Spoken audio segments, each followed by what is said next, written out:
Thank you, everybody, for joining today. So we're going to be, I'm delighted to have Julian Beeton, who's the head of content and channels at Lewisham and Greenwich, with us. My name's Haytham. I'm the Chief Revenue Officer for VerseOne. We run these sort of events as part of our commitment to sort of giving something back to the two chosen sectors we work in. We're a company that only specialises in working with the NHS and social housing. So it's one of the great pleasures of my role is to be able to do these educational events, and I'll talk a little bit about why we do them at the end of this presentation. So we've got about 45 minutes today. What we're going to do is we're going to sort of have this as more of a sort of an interview and a sort of a talking heads, if you will, for Julian to go through some of the challenges that they were facing in and around their platforms, their website, their intranet, how that was affecting things like sort of retention, staff engagement, and staff satisfaction, and looking at that sort of larger holistic picture, and then running through the sort of the challenges they were facing, and then looking at how they went about meeting those challenges and what they're trying to deliver. But I won't steal any of his thunder. What I'd like to do then is introduce Julian. Julian can tell us a little bit about himself, and then we'll go through this more in a sort of an interview style. And then what we wanted to leave was quite a little period at the end for some questions and answers, and then I'll do just a little bit of a wrap up. So that's the agenda for today. I think Adrian, our wonderful marketing manager, is going to be able to spotlight us, hopefully. And then I can move over to Julian. So, Julian, would you like to introduce yourself? Yeah, hi. So my name's Julian Beeton. I'm head of content and channels at Lewisham and Greenwich NHS Trust. I've worked here since, 2002, so 24 years now in various different roles. I started off as a graphic designer initially, and then became a medical photographer / graphic designer, and then gradually moved through into kind of like digital solutions for medical photography and working with different things like the Power Platform to create apps and different things for medical photographers to take things on their mobile devices and project managing those through. And then eventually I moved into the communications team after a restructure about a year and a half ago, and I became head of content and channel. So that's kind of like my journey through the trust from various different jobs and different viewpoints along the way. So. Fantastic, thank you. So I think, Julian, we probably met about June last year, I would say. Yeah. So we actually, Lewisham and Greenwich is one of our oldest partners, and so we've worked with the trust for a very long time. And I think it would be fair to say that we deliver both a website and an intranet, and they've probably fallen a little bit behind. We were looking at the work to be done. And I think when I first met you, I think one of the first things you said to me was, by the way, before I sat down, there's no money to do any of this. And that's where we started our conversation. And one of the reasons I sort of was really keen for Julian to tell this story, because I think it's quite a powerful story. And it's about sort of looking at what the art of the possible was and how quickly that was actually able to be achieved. And Julian will walk us through that from where they were sort of June last year to what they're about to start going live with very soon. And actually then how they went about from that initial, okay, there's lots we'd like to do, but we don't, and this is a common theme across everyone I talk to across the NHS, we're all being asked to do more with less. And so sometimes it's hard to think, well, okay, what do we actually have to funding wise to be able to deliver these additional things that we're looking at? So I think if we just started from that point, Julian, where were you, June last year when we first met? What was the situation and what were the challenges you were facing? Yeah, so when I started my current role in April last year, and I think that was after a restructure we'd had in the department in like the wider division, and I think it'd been a long time coming with the website and the intranet that we'd had these problems going on with the previous kind of like regime in our communications team in our department, that it wasn't really seen as a priority as such. So our initial website was installed in 2013 and we hadn't touched it since. And then the trust merged with another trust in 2015 where we created our intranet. And that also hasn't been touched in 2015, which is an absolute, eons in terms of like digital development and things. So they've been left for over a decade without any real investment, and they became bloated. We'd seen quite a drop off of functionality within the sites as well because we hadn't invested in any of those. We didn't have great search functionality because we hadn't tagged things properly. We just hadn't been keeping up to date with it all.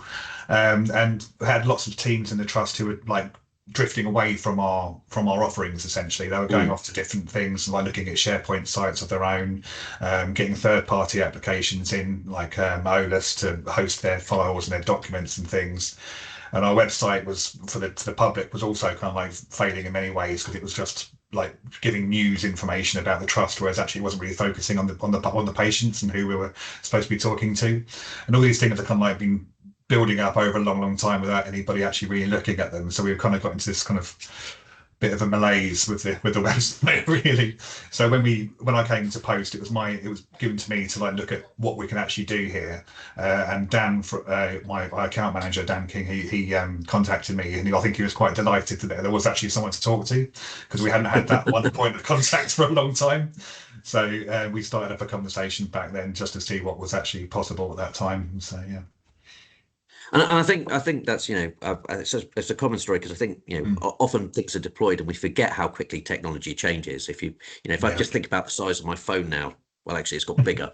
It got smaller, then it got bigger. But if you think how quickly the technology changes and what your phone is capable of doing now than what it was capable of doing, say, 5 years ago, and equally the society we live in, I think our expectations have changed a lot from what we expect from a digital front door or a digital engagement with something, even from just the public's point of view. They're used to self-serving on a variety of things, whether it's their bank, whether it's their, they want to order some food. Our expectations are of how that's done is very different from ringing a Pizza Hut 15 years ago and waiting for them to send a driver around. So these expectations are constantly changing, and the platforms need to be kept up to date.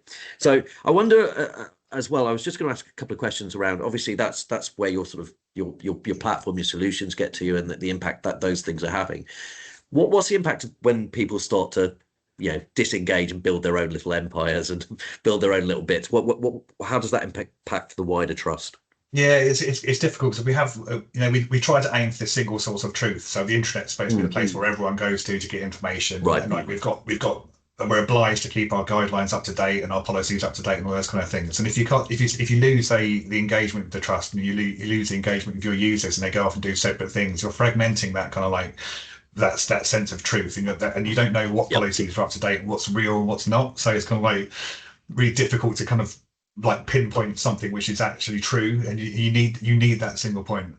We've had lots of people going off in different ways, and like we could see our metrics showing that people weren't really engaging with the intranet anymore. Like when we first had it, we had computers on wheels around the trusts, we had people accessing computers all the time. But as mobile technology goes on, people just don't do that so much anymore. And then there's the odd laptop here and there, and people were just not really actually ever at a desktop computer, which is what all our solutions were. All our web solutions and our intranet solutions were aimed at a desktop customer sitting at a computer, a desk, and doing all this kind of stuff. So we were just losing that engagement with staff and losing that trust with them as well. And we just couldn't talk to them anymore. We couldn't get messages out to people anymore. We couldn't get messages out to teams, and like our all user emails, which no one ever reads, obviously, but there's something that's the same everywhere. You try and do that, and you get like 5 people maybe read it, the rest of it goes to junk. So we just kind of like lost that conversation with our staff, really, which was becoming quite problematic. Yeah.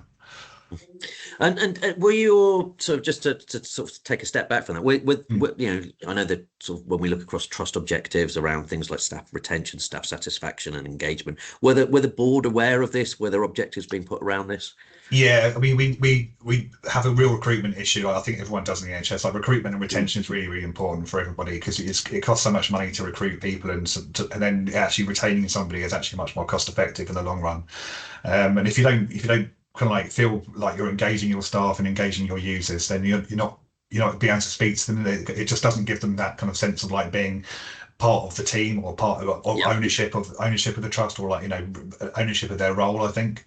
And it also, like, it frustrates people as well if they're trying to find information and trying to find documentation and things, they can't get it, then they elsewhere at a different trust it's better, then it's quite possible they just go to a different trust and work there, because it's actually they get a much better kind of like feedback from their workforce teams and things. And we had like the senior leadership team at our trust, like the chief executive and the board, are really, really keen to try and keep like recruitment and retention. And we had, like, we've got track integration with our jobs and things at our site, but they weren't particularly very good, and it's really difficult to kind of like localize a job and find out if there's any kind of like pathways for people to like improve their careers, improve their jobs within the trust as well. And we just didn't really have that kind of functionality either. So that kind of like lack of a pathway for people to engage with as well was a bit of a problem, which we had real leadership teams really keen to kind of solve. Yeah.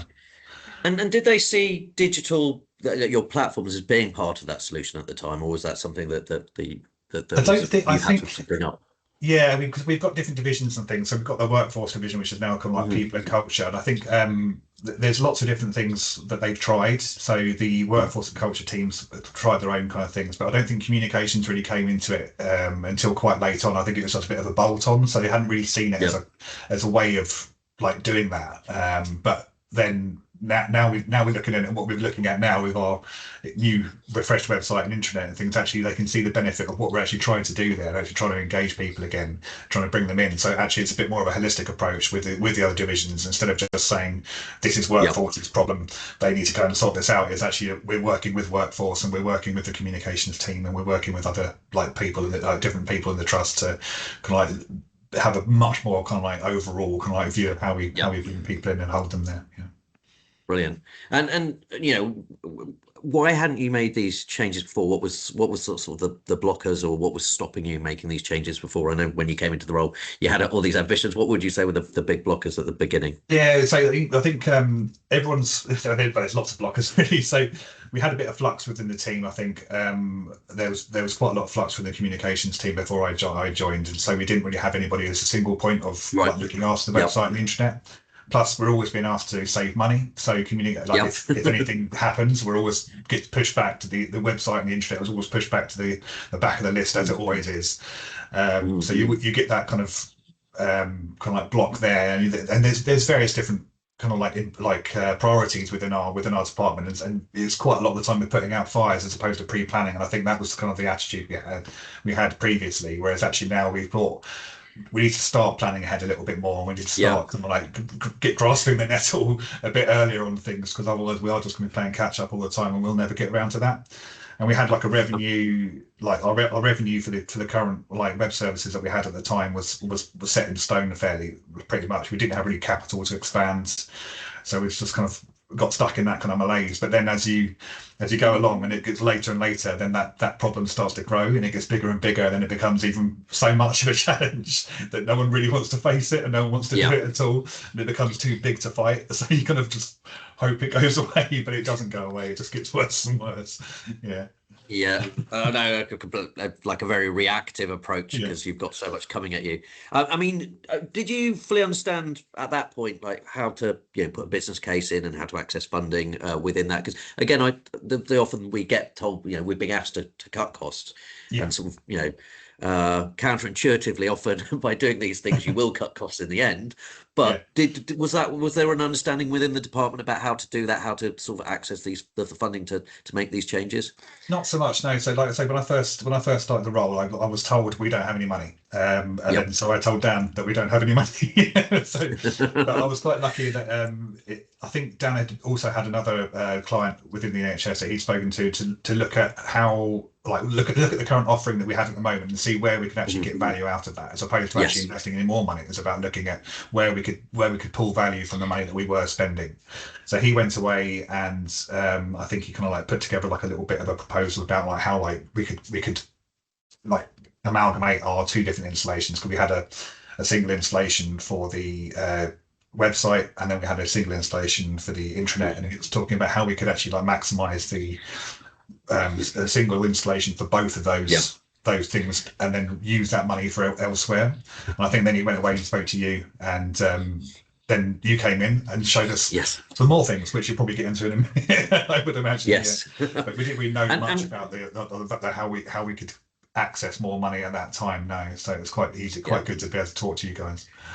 Well, and I would say that's we have lots of conversations. That's such a common challenge of saying, okay, well, look, we do know there's money obviously running through the NHS, but how do you access it? How do you prioritise it as well? Because there are I would say every department has their needs and those elements. It's about how do you tell that narrative internally to say these are the impacts. I suppose that comes on to the next question, which is what were you trying to achieve, and did you have a view of how you could measure that or how you could evidence it? Because I think that's always very important when you're asking for something, you need to say this is what we're going to do, but more importantly, that's how we're going to measure it. Yeah, I think we had different priorities for both the website and the intranet, and we had noticed that our website wasn't really fitting the bill for our public users and for our service users. And we wanted to change the way we spoke to them. So we were trying to ask patients and relatives and carers and people who were visiting the trust what they actually wanted, as opposed to telling them what we think they needed. Quite a lot of the time, people just want to know where to park or want to book a blood test. And we had on our front page the news article about somebody who'd done something really, really good, an award the other day, which is great. It's interesting, but it's not really what the public want to know at the time. So we wanted to change our kind of like perspective of what we want to achieve there. And then with the intranet, we wanted to do something similar. So we wanted to talk to our staff as well, instead of telling our staff like a big diktat, like this is what's happening today, this is what's going on, and here are your documents and things. We wanted to engage them a little bit and actually speak to our staff as a group of people who are a big team, and we have this big drive for Team LGT, which is like our new kind of catchphrase. So we wanted to bring everybody in to feel like they got really, really part of the trust and actually make the intranet a place for them. So it would then drive that engagement back to having that single point of access and single source of truth of all that information that people can reach, and also create a space for them to interact with each other and to so we can gather metrics, so we can engage them in polls and different newsletters and all these different elements that we weren't really using before. I think we had polls and stuff on the like active as part of our previous installation, but we weren't really using those kind of things. We weren't getting any feedback. We wanted to get that feedback to ask what our staff wanted, so we could then kind of like offer them like a better service and a better kind of like area for them to get involved in. Yeah. Okay, and I think obviously whenever you look at these sorts of things, there's the what can we do right now type question, and what would you like to do in the future? Because again, I think I remember when we first had those conversations, was like, well, actually, there's the utilizing the power of what you have right now or what you could do in the immediate terms, and then actually, where would you like to be? Actually, from where you are currently now, which is you're in a position of sort of maybe we haven't invested that much in the last 5-10 years, so actually, what's the gap between us being probably a digital exemplar type level of having these combined unified platforms, and obviously we'll get to that. So once you've decided that, and you've talked a bit about the catalyst for change of when you came in and all of those elements in and around that, and then obviously you spoke to us, we've worked with other people around that. I remember having conversations around again around things like rewards and recognition, of saying, well, actually, where do you currently spend? Where's your current funding going?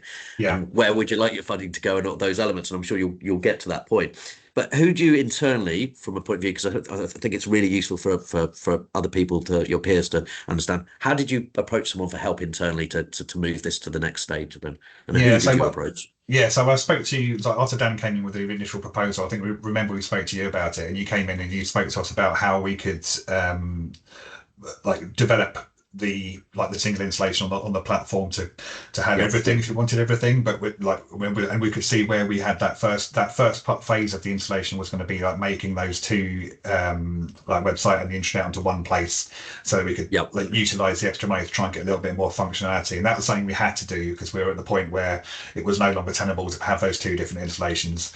So when we were discussing that, I remember you guys came in with the document to show okay, what else can you achieve here within what our goals were, and you laid out quite nicely in a big document saying you could actually achieve much more attention here. So looking at our rewards and recognition module, which we called LGT stars, and I think Bart's have got one called Bart's hearts, which is the same kind of module. You showed us how we can use those things to engage our staff, and we had a little bit of fortune in that our staff awards was coming up towards the end of the year when we were speaking to you guys, and we usually have a gala event where 500 or so people come along, which is great. It's great for 500 or so people, but it's not great for the entire trust. It's not great for everybody.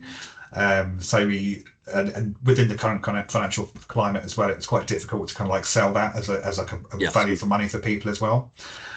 So we decided that we would. I spoke to senior manager immediately, like the comms director immediately, who then spoke to the chief executive and the executive team, and that we spoke about what we were looking at on the website changes with all the different things that we had like available to us. We hadn't actually planned anything at the time, hadn't sold or like committed to buying anything at the time, but we then sold it to them in that we could actually start achieving like contacting all of our people in the trust and all our users and getting them all involved with a rewards and recognition scheme instead of having that big gala dinner, which was a bit of an aberration at the end of the year when there's no money and didn't look good.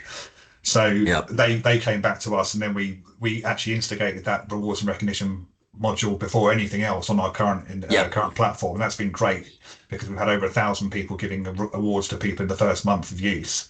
And we tagged on to the end of like a thank you fortnight, and it was much more cost effective for us to do that, and we reinvested some of that money to then get further development within the intranet and further modules that we could add on to our web services. So it kind of like spiraled that way.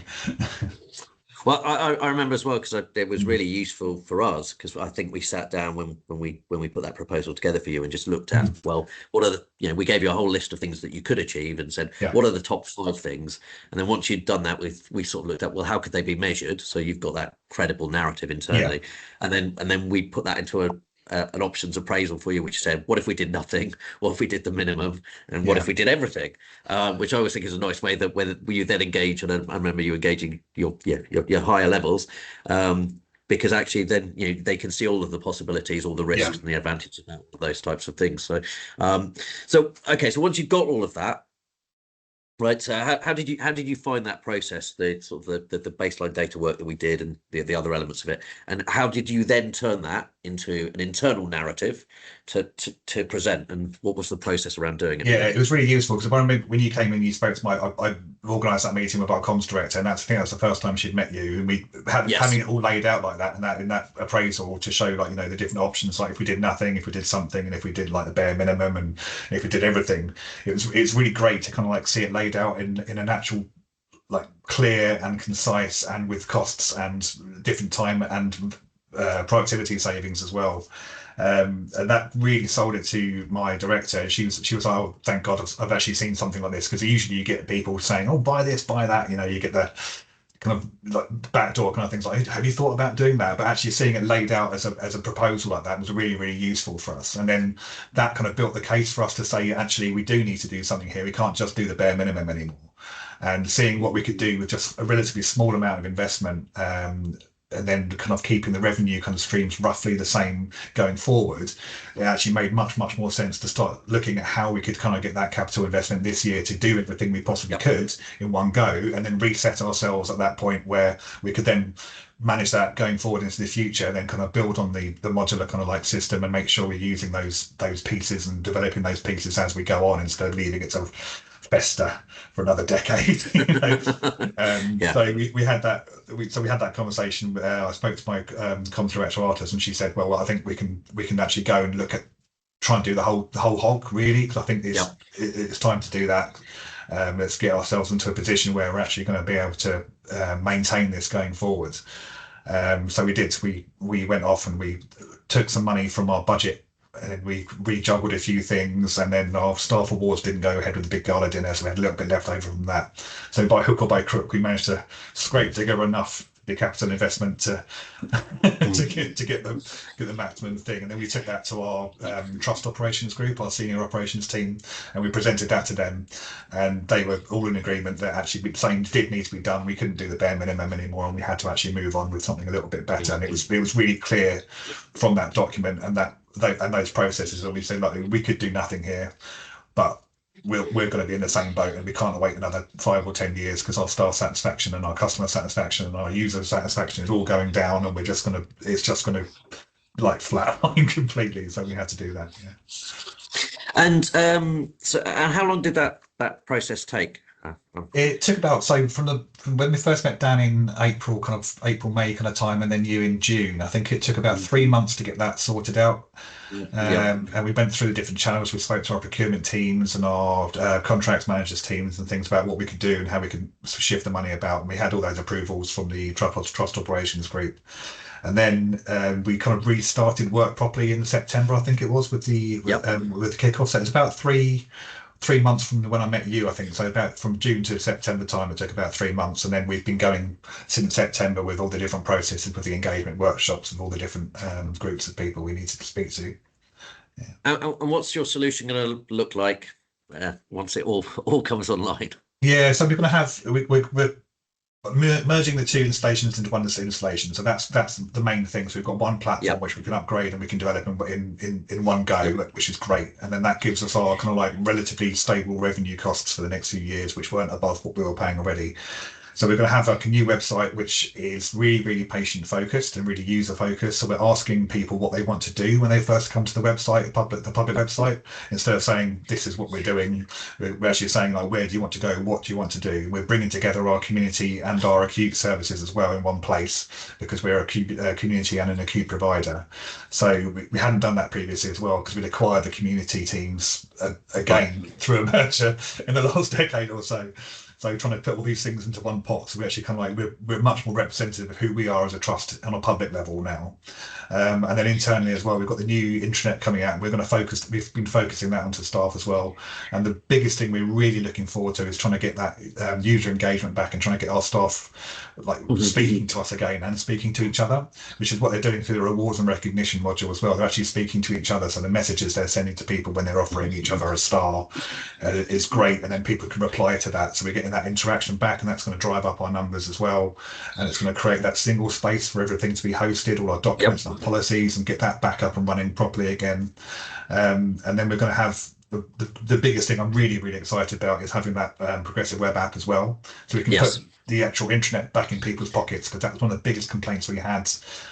Was that people don't have computers anymore. They don't sit at computers doing their stuff. They're on the wards, they're busy, they're always going around everywhere. They need that access on a mobile device. We've never had that before. And I'm so excited about getting that, because it means that I can say to people, stop buying those third-party apps and stop spending money here and there and everywhere else, and just get on board with this one. And then you've got that intranet in your pocket. So it's actually got a way to engage people, and we've got a way into people's lives again, back in the work life. Yeah. And because I think for us, I mean, and when we talked with you guys, the really interesting sort of synergies of the rewards and recognition, because that drives people to then, you know, if it can appear on their phone, you know, you've just been handed a star. That then gives you a route in. They will then directly, you have to, because we have this system internally, you have to log into the system to see it. Now, are you going to go to a computer? If it's on your phone, it appears on your phone. You've got biometric login. You can directly log into that. You can see who's giving you the star, but then actually that gives you that channel to communicate with them, surely. Yeah, absolutely. Yeah, it's just having that having that like mobile kind of like accessibility is going to be brilliant, because people are going to be able to access the internet again on a and they'll be, oh, hello, we've got the internet on our pocket. You know, having that ability we've never had before is really going to drive people to go to it, because we've had so many like dormant users for years and years and years. Like, we've already seen with the rewards and recognition module that people are actually coming in a lot more now and using it. And we've had people who hadn't accessed the internet for 6 to 8 months sometimes coming on and being on there quite regularly. So we've seen that uptick quite a lot now. People go in, when there's stars reset every month, they've got another chance to come back in. So it kind of keeps people going, and it keeps people flowing along. So it's not just a one-time thing, it's a constant kind of like discussion, which is what we want, really. And is that, you know, is the board taking an interest in that? They can see the progress of the impact that you're having. Yeah, and it's still fairly early days. Like we said, we launched that just at the end of our rewards and recognition couple of weeks, which was in December. I think we launched, 15th or the 18th of December, I think it was. And we had 1,000 stars in the first month. It's still going up, and we're going to start offering little pin badges as well for people who get to different levels. I think another one of your trusts who has this module has been doing a similar thing. I think it's Royal Sussex or something. And that's also going to, you know, so that's another bit of reward as well. I know it's only a badge, but people love a little badge, so we're going to have bronze, silver, and gold. It makes a difference, doesn't it? Yeah, it does. So, it makes you feel a bit better about your day. It's a wee token that people like. So. So look, that's brilliant, and you know, because what I find interesting is obviously you've gone from there, and actually, you know, this is why I think it's such a powerful tale, is the speed which you've managed to exact this change. you know, going from a very old system to actually what is, you know, within, you know, we work with 69 plus NHS organisations. You'll be one of the at the forefront of what's possible. But then, you know, from there, then, you know, you've started looking at what the next stage is, and, you know, having that unified platform and a modular system that allows you to do that. As you know, like so, you know, I know you started to look at things like AI and AI searches, and so sort of automated sort of patient voices, automated complaint systems, patient voice, which is our a module around that. How does that sort of future map look for you? Yeah, so once we've gone live, I mean, we're looking at going live with the public website and the intranet towards the end of March, and we're already discussing about how we integrate the patient voice system. So we've got a fairly standard kind of like PALS and complaints procedure at the moment, where people are responding to emails quite a lot, and you've got quite disparate ways of coming in and disparate ways of recording everything, all that information. So that patient voice kind of piece is really, really interesting to us in that it kind of centralizes everything, keeps it in one go, which you can access on the website, and people can then see the journey that they're going on with their complaint, as well as the other side as well. So the administrator side of it as well. They can. There's much more of a conversation where everything's logged and you can see progress and you can see that kind of like tracking through. It's a much more modern system, which we're hoping to kind of like get installed as soon as possible, really. And because it's another one of your products, it kind of ties in quite nicely to our platform, and we've got everything's all the security there, and the IG and stuff is all in place, so the governance, everything is all in place already. So we'll be able to get that tied in, and I think that's going to really streamline and automate our PALs and our complaints processes. It's really important to do that. And with the AI kind of search, I mean, we're trying to get that sorted out. Obviously, it's a bit of a strange area. People are worried about AI search and things. Yes, so, but it's something to look at, definitely, because we're keen to get those questions, instead of trying to search for a document all the time to try and find the exact kind of information. Having that AI search functionality would be really useful to put out clauses from documents and policies, so people could just ask it a question, same way they would Chat GPT or Copilot or anything like that, and actually just get back the answer straight away, instead of having to trawl through all the documents and find that, you know, which document does this, and then is it the right policy, because our policies don't actually have the names, which the naming convention for policies is quite weird many times, so it doesn't actually say on top of the policy what it actually is a lot of the time, and it's just difficult for people to find that. So that AI search functionality could be really, really useful for us, and we're going to try and put a business case in for that soon, to add that onto the intranet, so that our staff and our users can actually find that information quicker and easier, and at the right time, though, instead of using AI search for everything, just using AI search for the relevant areas. I think really it's going to be quite useful. Brilliant. And then finally, just to wrap up before we go to a bit of a Q&A, is just, you know, are there any lessons learned or any tips that you'd give to other people? Yeah, it's getting that buy-in from the senior leadership team, I think, more than anything, and showing what the benefits could be, and how you can actually manage those, all the problems you've got or issues you've got, how they can be managed in different ways without spending too much money, and discussing with the senior leadership team and discussing with you guys what is actually possible at the time, I think is really, really important. Because I didn't know that when I first started my job. I didn't know like what would be possible at all. So being able to discuss that with you guys, and also then like laying out those kind of like ideas with our senior leadership team and having them on board was really, really important. I think going early as well, like getting in there early and sorting out all the detritus from the websites and the internet would have been a good thing to do, and perhaps not doing it all at the same time at the busiest time of year, which was really, really not a good idea. Right up to Christmas, we had quite a with all the winter pressures and things, so flu season came in quite early this year as well, so it was quite difficult to do it. I think the timing needs to be right. So yeah, but it's mainly just getting that buy-in, making sure everyone's aware, and making sure that you've got all those people on board, including people like patient experience teams and the workforce teams, and getting those groups of people together to actually see where the value could be maximised. Yeah.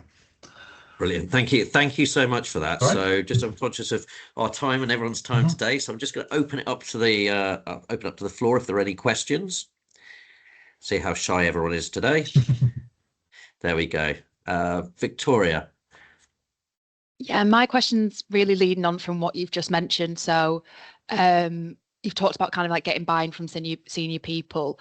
How many people are actually working on the project? Because I'm kind of looking at our future website, and I think the big struggle I'm finding is that kind of actually people who can physically help do that kind of research work, that kind of stuff. So yeah, I was wondering if you had an eye, like how can you get buy-in to make sure you've got the people resource as well as the money resource? Yeah, it's difficult because it's me basically.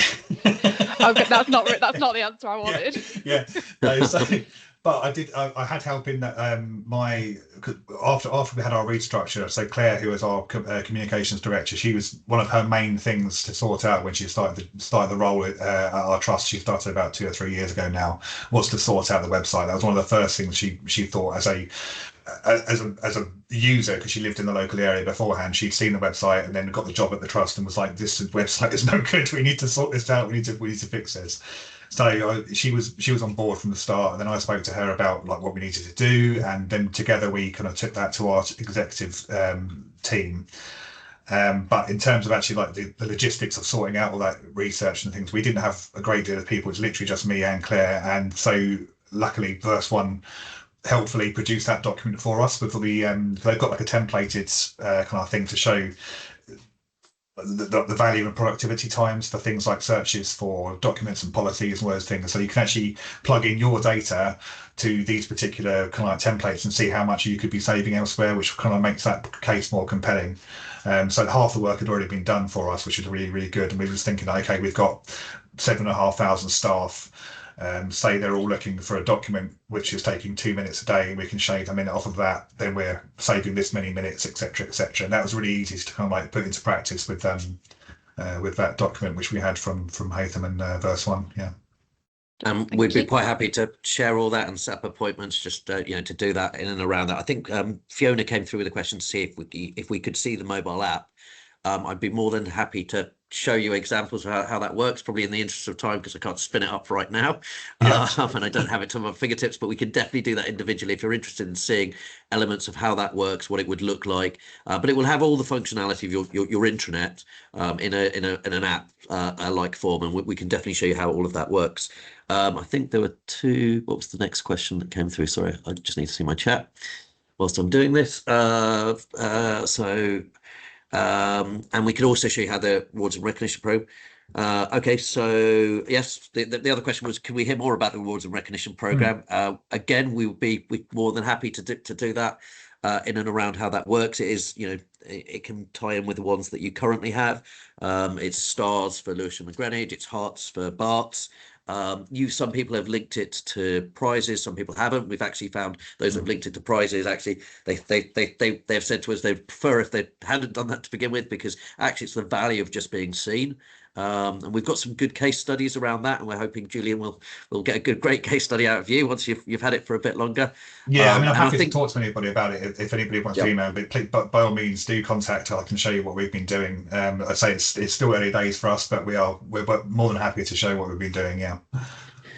And so just in the interest of everyone's diary, because I think we've got 5 minutes left. Do we have one last question? James. Oh, sorry, oh, sorry, I hadn't seen that. So James, please. Yeah, it's more of an observation, really. Thanks for Julian, what you've said. Because you're NHS as well, you appreciate that information governance can be quite difficult, but yeah, but you can also use it on the other side, when you've talked about other services departments trying to buy apps, trying to buy websites, trying to build websites to try and stop this happening, because they can't do that. But the difficulty with information governance is, if your website's going to collect any sort of data, then it becomes quite tricky.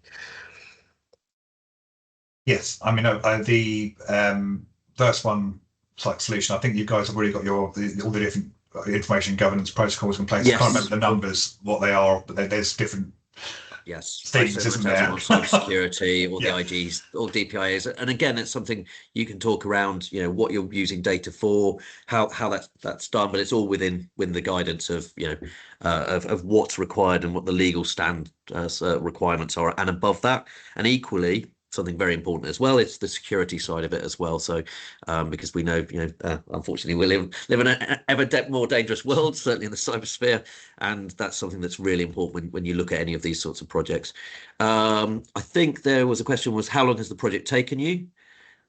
So we started, so after we got it all in place, we started doing the exploration sessions with all the different patient groups and all the different team groups and things in September, and we're aiming to go live in March, end of March. So it's about 6 months to 9 months kind of time, roughly, overall, hopefully. Brilliant. And then one last question, which, because I'm conscious of time, which is from Rebecca. Yeah, this is terrifying. How did you manage the content migration of the internet? Volume of content is monstrous. So this is always an interesting challenge. But Julian? We are desperately trying to get through this. So we've had we've also got monstrous amounts of information, and it's just bloat from 10 years of not doing any sorting out. So we've got our immediate comms team going through the pages at the moment. We're updating information and cutting pages where we can. So we've got much less information to take over. And then there's going to be a whole content migration piece of what's up to date, what's ready to go. It's going to happen once the build has been completed, I think. And then we've got the shell of the intranet and the website, and then they're going to be taken over by the VerseOne team. They're going to put everything that's left into place. But it is just an absolutely terrifying prospect going through the thousands of pages that we've got to look through, unfortunately. So one thing that is a development for us that's new, actually, because we're very conscious of the fact that we're dealing with teams that, that are probably would like more capacity, and that you're being pulled from pillar to post, is we've actually looked at how we can have our digital service team support that. So it's content migration and all those other elements are something that we can aid with, so we can fill in short-term gaps, because we know some trusts where we're sort of taking agency or bank staff for a short-term fill just to help with the volume of short-term work, and that is something we could step in to do. But again, that's a conversation we can have around that. Equally, our primary aim is normally to be able to support you so that you can do it with your current capacity. But if capacity is an issue because of other projects, it is something that we can step in and help with. Joe, there was one last question from you around GDPR, but if that's okay, I'll take that offline and me and Julian can reply to that, because we're right up against time. I wanted to show you guys one last thing from us. So I want to say a massive thank you to Julian and a massive thank you for you guys attending. If you've enjoyed, I'm just going to share my screen. Is that possible? Yes. Just want to show you. Are we sharing? Yeah. Great. If you've found this useful and enjoyed it, this is something that we'd like you to promote. As I said, it's something that we do. It's completely free, our educational curriculum. We're committed to giving something back on our educational program. It's about sharing independent expertise, whether that's from the sector or whether it's from best practices, case studies, and all these other elements, and really giving you guys a place to network, meet like-minded peers, and see the challenges and pains that we all go through, but actually really sharing the success stories as well. And maybe you can learn and you can take some lessons from that. So if you have like that, please promote it to your colleagues. As I said, it's something I'm very proud to be part of. Last year, we did over 75 events. We've got webinars that are coming up, which I'll show you how to connect with. We do in-person conferences. So Julian was at our conference and our winter conference in London. We've done some on HMS Belfast, some at the Royal Medical Society, some at the Shard. So there's sorts of nicer venues as well to get you all together, really to have that space. And our recent ones and upcoming ones we've included obviously Lewisham, Greenwich, we're very thankful today. University Hospital Sussex, I think, is coming up in February. London North West, Royal Surrey and Barts, just to name a few. For your diary, just as we finish up, I think these are the next ones that are coming up. So if you were interested in what we were talking around patient voice, which is the automated complaints system that Lewisham and Greenwich are looking at the moment, we've got one on the 4th of March. But if you want to talk about that prior to that, please contact us. If you want to look at empowering users through online accessible experiences, I think that's University Hospital Sussex off the top of my head. That's on the 24th of February. And there's one on the 18th of February, which is a more broader one about how to use Google Analytics. Please feel free to share these with your colleagues, anyone who'll find them useful. If you scan that barcode in the corner, it will take you to the landing page and you can register for any of these, QR code, not barcode. scan the QR code now. So if you there's an opportunity there, or we will follow up and give you a link to do that. And equally, if you want to talk about, some people have mentioned some very specific things about seeing demos on what an app would look like, what the rewards and recognition program would look like. We're more than happy to jump on a quick call or put you in touch with Julian if he's happy with that to show you how that works. We're not live with the app yet, but we will be soon. Certainly. Brilliant. So all that's left for me is to say thank you so much. And as I said, please promote and share it with your colleagues. So thanks a lot and have a good day, everybody. Thank you. Thank you, Julian.